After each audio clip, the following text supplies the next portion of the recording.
Kakobeke Mali Mama Joyama.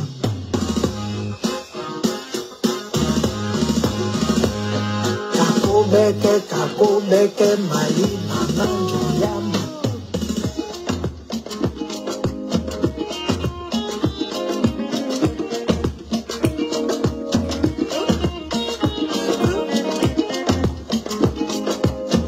Marama Feng, Agnès Simolema.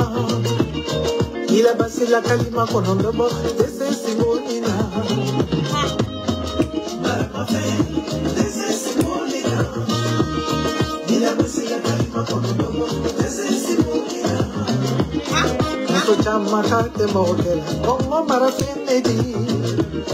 Il a passé la kalima konondo dese Simolina. Como Marafeng il a passé la kalima konondo ese Simolina. Como chama te mogela como Marafeng il a passé la kalima konondo ese Asimina. Asimi koita la nila Jaya Benima Imasila. Asimi koita Toye sanale atesinala Nankamade Baby baburo Musokoro sobani dankuna Itese Ila basila kalima konodobo Itese asimina Cheba koro sobani dankuna Itese Ila basila kalima konodobo Itese asimina Capitaine Bakari Goitade Asimi Asimi Lanila Vladimir Poutine Lanila Brass Beauty Vladimir Poutine Asimi Yana Chiani Nyonche Shodel Maïga Abdoulaye Maïga Sadio Kamara Modibo Kone Amadou Diaw Wade, Aboulaye Diop, les femmes, force à vous. Lala Furuchebe, Assimi Goïta, Jaya Beni Maïmasina, Alima Baba, Badialo Baba, Jaya Beni Maïmasina.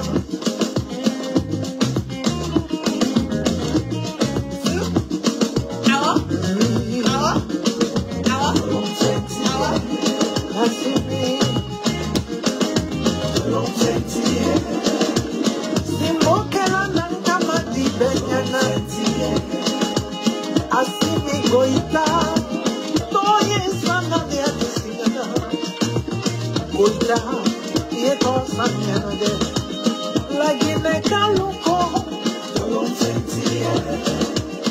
Mauritanie Luko, Ivoire Luko, Cameroun Luko, Burkina Beluko, Farafina Beko,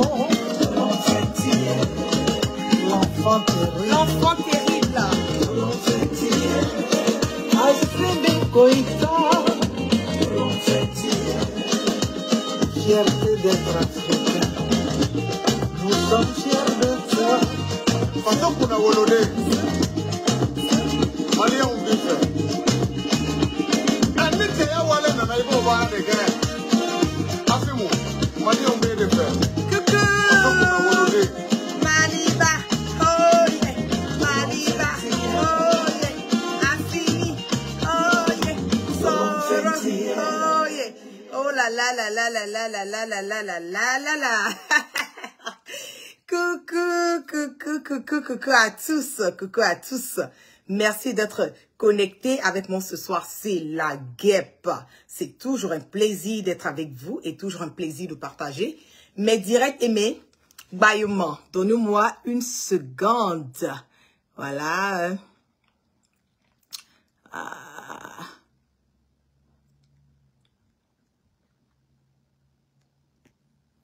Oh, un peu. Revenez un peu. Qu'est-ce qui se passe en ce moment et à cet instant T au niveau de Bamako, au niveau de Abidjan? Qu'est-ce qui se planifie dans les coulisses? Donnez-moi la chance de partager aussi massivement ce direct. Nous sommes déjà à 1000 personnes connectées sur ce direct. On va zailler un peu, on va framponner. On va dire tout ce qui se passe dans le secret. Parce que c'est de ça qu'il s'agit.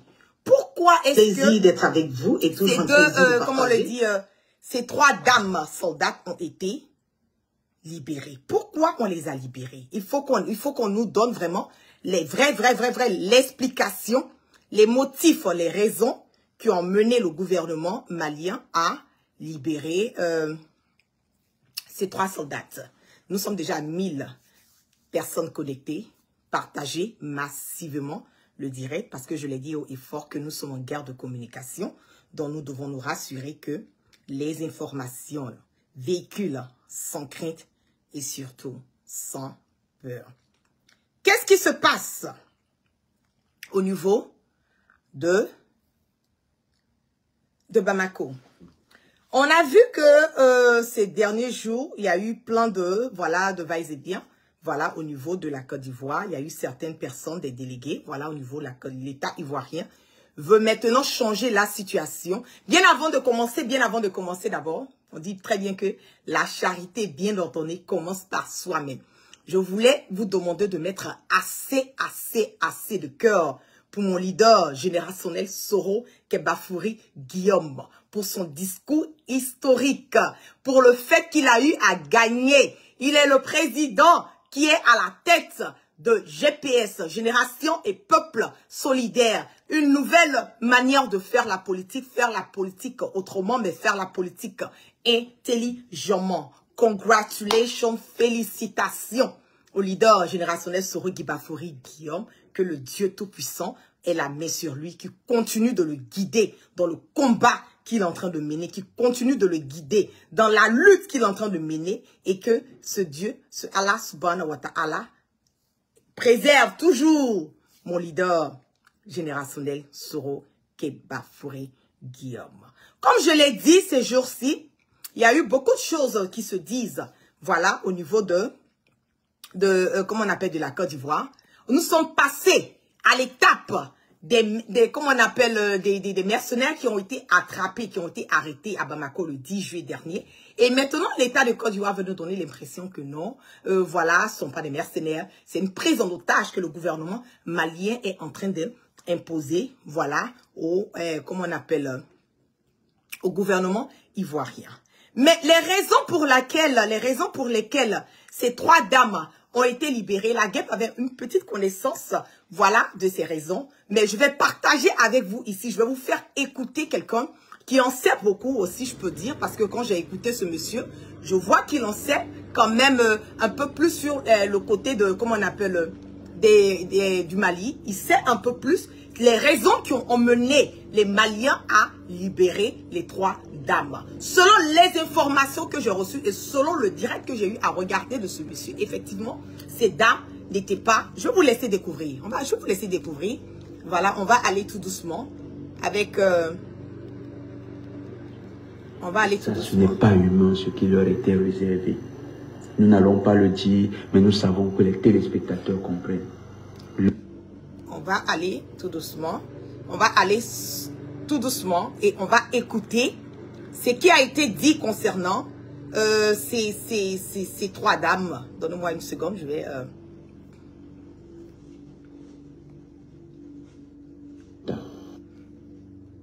Donc pour vous, au fond, ils étaient 46. Les 3 femmes ne sont pas des soldats. Ça, c'est les informations de l'armée malienne. Est-ce que vous voulez que nous attendions? Mais il faut dire que même dans cette affaire, dans le dénouement de cette affaire, Ouattara sera jugé pour esclavage, exploitation de femmes. Parce que ces femmes avaient une autre. Ouattara sera jugé pour exploitation et esclavage de la femme. Parce que ces femmes avaient une mission. Les 3 dames qui ont été libérées avaient une mission au niveau de Bamako. On va écouter attentivement. Une autre mission dans le cadre de cette opération. Et ça, ce n'est pas humain ce qui leur était réservé. Voilà. Nous n'allons pas le dire, mais nous savons que les téléspectateurs comprennent. Leur rôle était vraiment de nature à rabaisser l'agent féminin. Le rôle de ces trois dames, qui faisaient part, les trois dames qui ont été libérées, nous sommes déjà à 1700 personnes connectées sur mon direct. Je vous prie de partager massivement ce direct dans les inbox, dans les WhatsApp, dans les messengers, dans les groupes. Faites monter le mercure dans les partages pour que l'information, les informations que je fais véhiculer aujourd'hui puissent véhiculer quelque part sans crainte et ni peur. Donc le rôle de ces dames ne sont pas des soldats. Le rôle de ces dames était quoi? On va réécouter. 46 hommes. Imaginez ce qui serait passé. Je vais reprendre dès le départ et je vais vous laisser, comme on le dit, écouter. Et après là, nous allons faire, on va faire comment on appelle...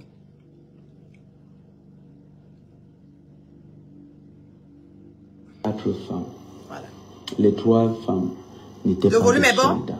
Donc pour vous, au fond, ils étaient 46. Les 3 femmes ne sont pas des soldats. Ça, c'est les informations de la même manière. Est-ce que vous voulez que nous attentions à la dignité de la personne humaine? Mais il faut dire que même dans cette affaire, dans le dénouement de cette affaire, Ouattara sera jugé pour esclavage, exploitation de femmes. Parce que ces femmes avaient une autre mission dans le cadre de cette opération. Ces femmes avaient une mission. Ce n'est pas humain ce qui leur Elles avaient une mission. Nous n'allons pas le dire, mais nous savons que les téléspectateurs comprennent. Leur rôle était vraiment de nature à rabaisser l'agent féminin. Quand on dit que le rôle de ces 3 dames était de nature à rabaisser la jante féminine, nous ne sommes pas des enfants, nous sommes quand même voilà, des adultes sur ce direct. On peut comprendre directement ce que cela veut dire. Le rôle de ces dames, et il confirme que ces dames n'étaient pas des soldats et que le rôle de ces dames était quelque part pour dégrader, pour rabaisser, voilà, la jante féminine. C'était vraiment inhumain ce qui leur était réservé comme ça. Voilà. 46 hommes. 46 hommes. Imaginez pour 3 femmes. 3 femmes qui étaient parties pour servir 46 hommes. Les 46 soldats qui restent, quand vous regardez également, nous avons eu le privilège d'écouter une interview d'un membre de la commission qui a enquêté ces personnes, qui a enquêté sur le dossier. Je peux aussi vous garantir qu'à ce niveau, nous n'avons pas 46 Ivoiriens au Mali. Nous avons des ressortissants du Ghana. Des ressortissants du Ghana. De Côte d'Ivoire, et d'autres Togo, nationalités Sénégal, sur le territoire malien. Voilà. Ils sont 46. En temps opportun, le Mali va donner la nationalité exacte de chacun d'eux. Mais ils ont eu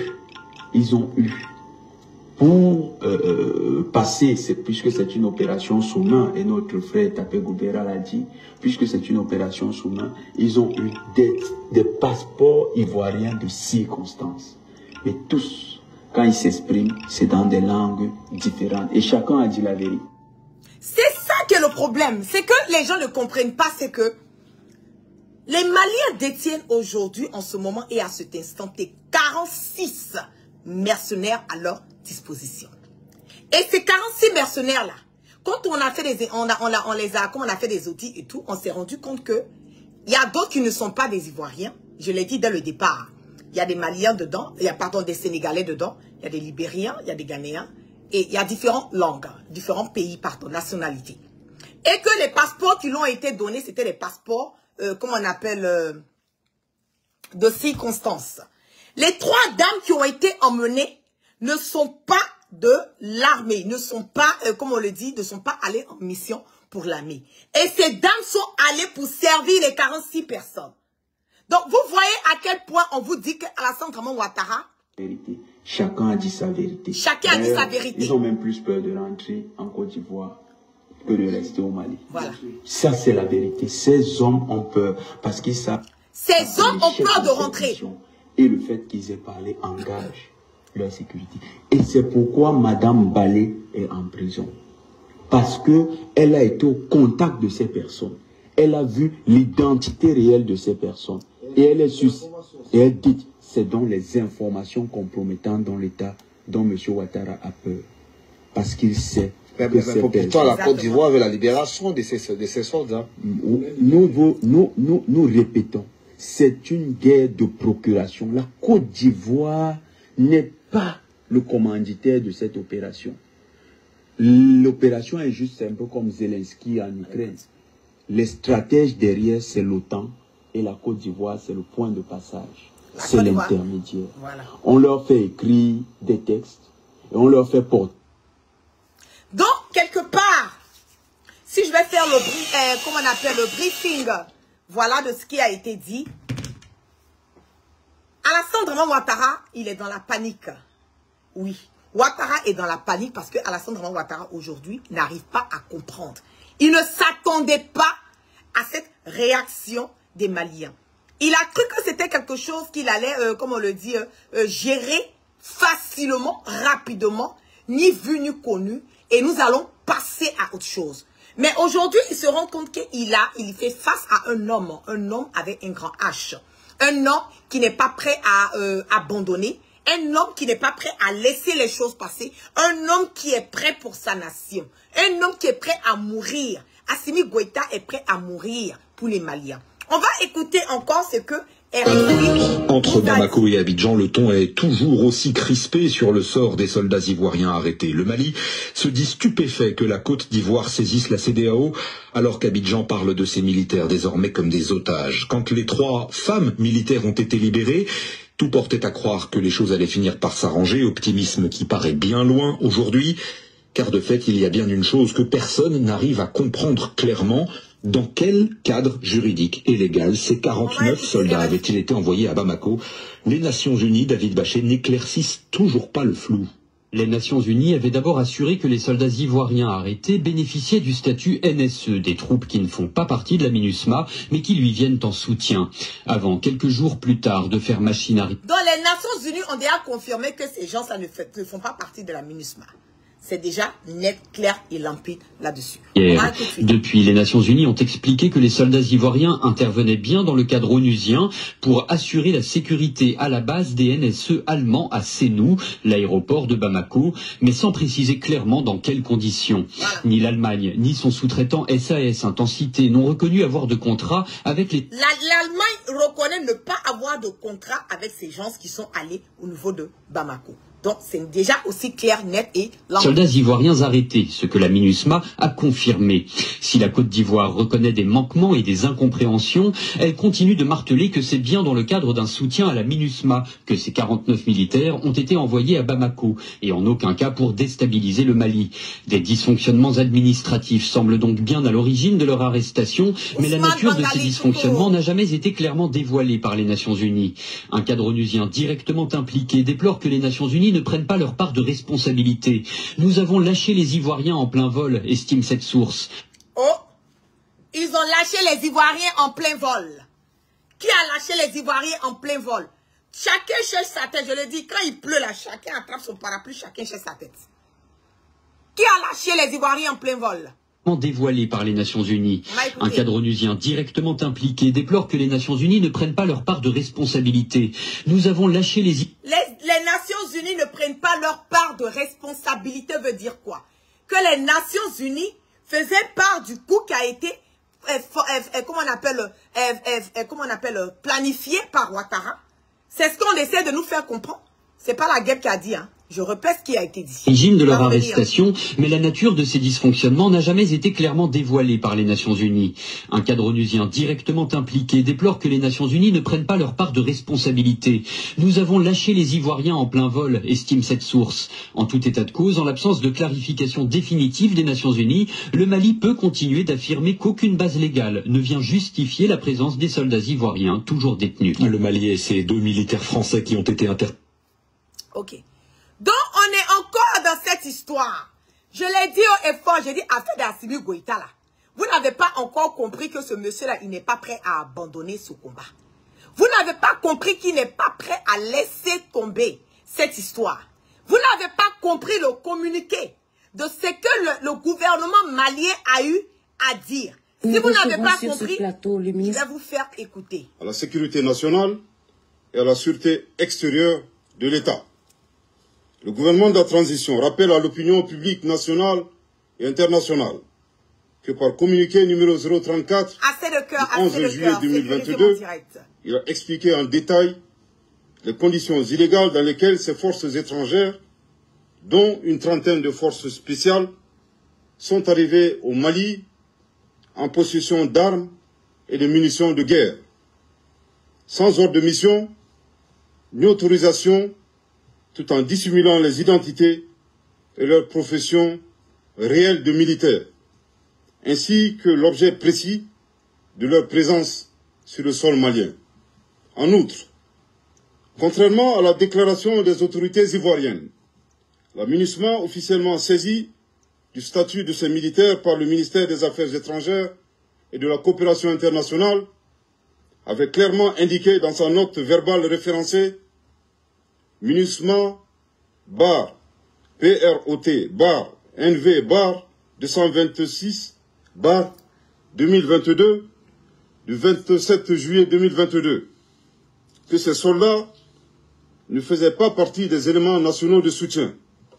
Par conséquent, aucune base légale ne saurait à présent justifier ni leur présence, encore moins leur mission au Mali.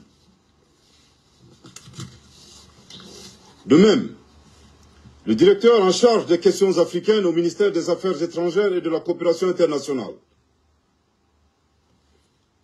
a reçu en audience le lundi 7 août 2022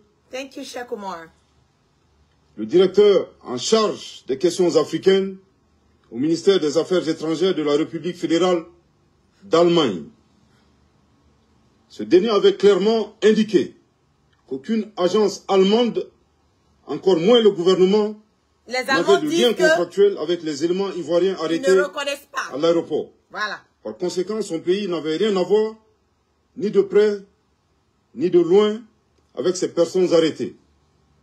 Malgré la gravité des faits qui entourent cette affaire, le Mali a bien voulu accompagner les efforts de médiation de la République togolaise. Ok.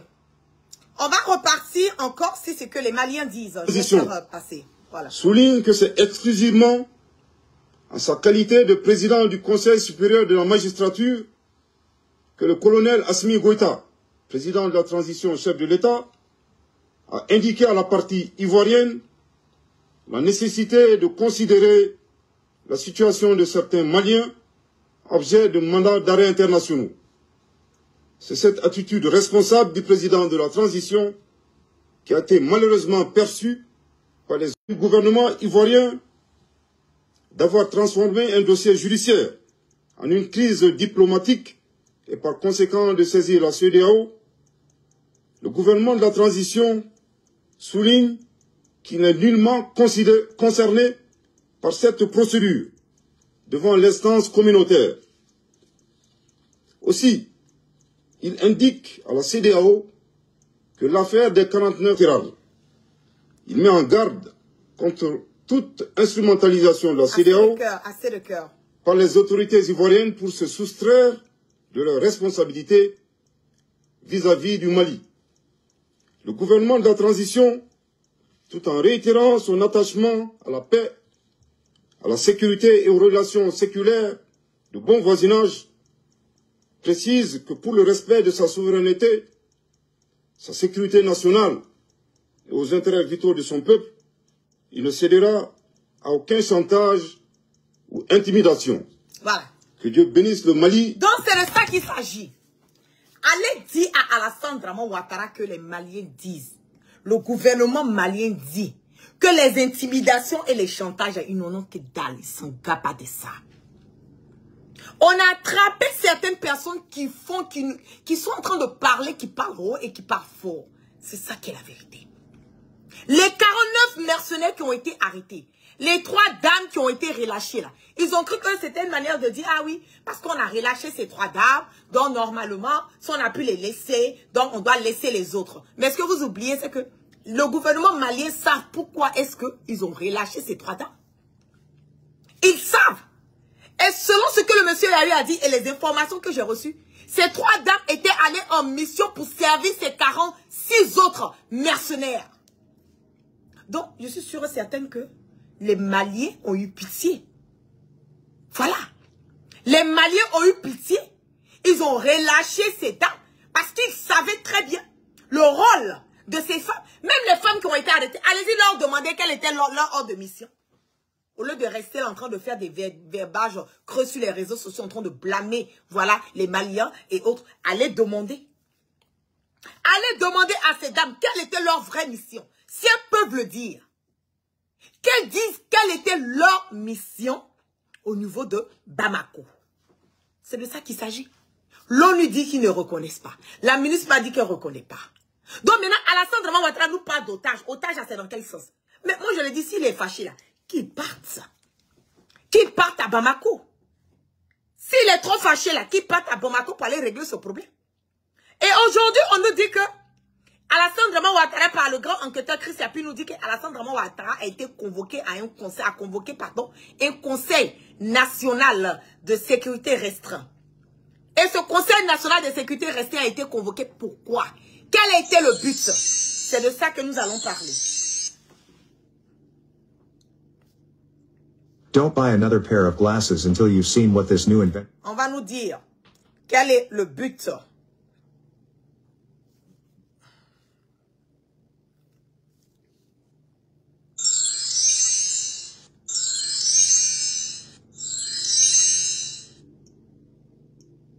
Alassane Ouattara convoque un conseil national de sécurité restreint. Objectif, préparer la guerre totale contre le Mali. Voilà.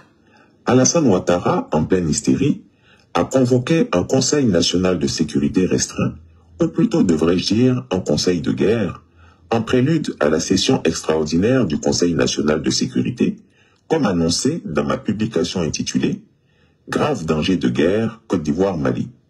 Alassane Ouattara convoque ce jour, 12 septembre 2022 à 17 h, un Conseil national de sécurité, ou plutôt de guerre. Il a réuni certains caciques de son régime afin de leur révéler ses intentions au sujet de la crise diplomatique entre la Côte d'Ivoire et le Mali, autour de la question des soldats ivoiriens détenus dans ce pays et poursuivis pour mercenariat. À cette réunion de crise, il y avait le général Bagondo Diomandé, ministre de la Sécurité, Fidel Sarasoro, directeur de cabinet du chef de l'État, Kandia Kamisoko Kamara, ministre d'État, ministre des Affaires étrangères, Tenebiraima Ouattara Dilafiol, ministre d'État, ministre de la Défense. Lors de cette réunion, pendant laquelle il était particulièrement offensif, le dictateur des Lagunes a déclaré à ses collaborateurs, selon ses propres mots, que la junte malienne avait épuisé son capital de patience et qu'il entendait en découdre une fois pour toutes avec le régime des colonels. Pour lui, face au blocage diplomatique et la lenteur de la diplomatie togolaise, pour obtenir la libération inconditionnelle de ses soldats, il ne reste plus que l'option des armes et il est prêt pour cela. Il estime que le colonel Assimi Goïta ne le respecte pas et veut tester sa détermination.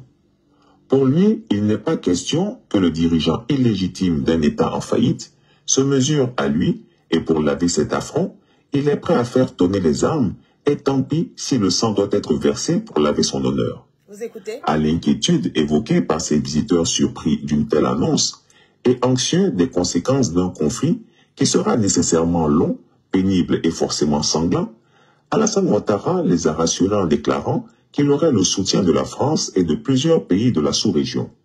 Une coalition sous-régionale soutenue par la France sera à ses côtés dans la confrontation avec le Mali, a-t-il affirmé, pour rassurer ses ouailles.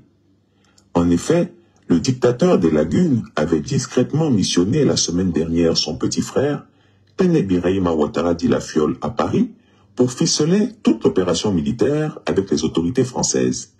Il leur a demandé le secret absolu sur ce conflit imminent, car une guerre ne s'annonce pas comme on annoncerait des mesures gouvernementales. Il a assigné des missions à ses ouailles.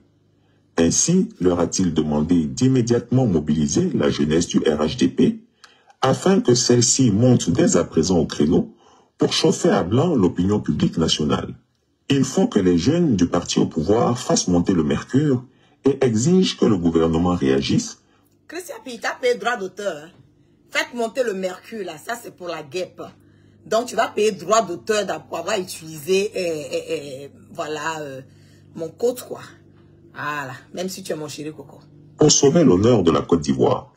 Certains jeunes pro-Ouattara devront s'en prendre à des intérêts maliens bien ciblés, tandis que les réseaux sociaux, via les cyberactivistes inféodés au pouvoir, seront mis à contribution pour diffuser le message suivant: à chacun son malien. Assimi Goïta veut des contreparties. Il l'a déclaré à l'occasion d'une visite du ministre nigérian des Affaires étrangères à Bamako. Il parle bien sûr de la libération des 46 soldats ivoiriens détenus dans la capitale malienne. Depuis le 10 juillet, le gouvernement malien les présente comme des mercenaires. Néanmoins, 3 soldats ont été récemment libérés. Le chef de la junte malienne veut maintenant les échanger contre des opposants réfugiés en Côte d'Ivoire. Il s'agirait en particulier de Karim Keïta, fils de l'ancien président Ibrahim Boubacar Keïta, et de Tieman Hubert Koulibaly, ancien ministre de la Défense et des Affaires étrangères. Pour le moment, le gouvernement ivoirien n'a pas réagi à cette demande. Mais le mouvement Konassu, qui s'est créé pour la libération des soldats, ne cache pas sa colère. C'est une prise d'otage et c'est de la manipulation, c'est du chantage. Il y a plus de 5 millions de Maliens ici en Côte d'Ivoire où nous sommes en train de sillonner les hameaux et les villes, les villages pour parler de vivre ensemble, pour parler de paix. Qu'il arrête de faire du chantage avec le président Alassane Ouattara. C'est un changement de ton de la part du Mali qui parlait jusqu'à aujourd'hui d'une solution négociée. Le Togo a même été chargé de mener une médiation et son ministre des Affaires étrangères a mené déjà des discussions entre les deux parties. Il faut en outre que les soldats soient surexcités et réclament la libération immédiate de leurs frères d'armes ou la guerre totale.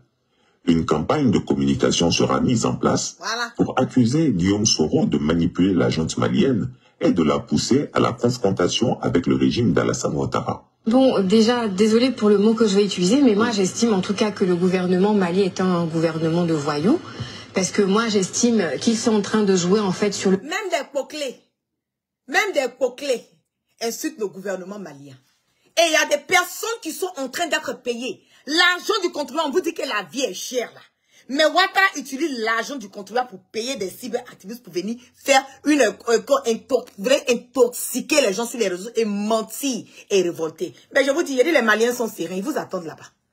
Ils vous attendent. Le populisme, il faut savoir que depuis la chute de Ibeka, il y a de plus en plus en fait d'attaques djihadistes dans le pays.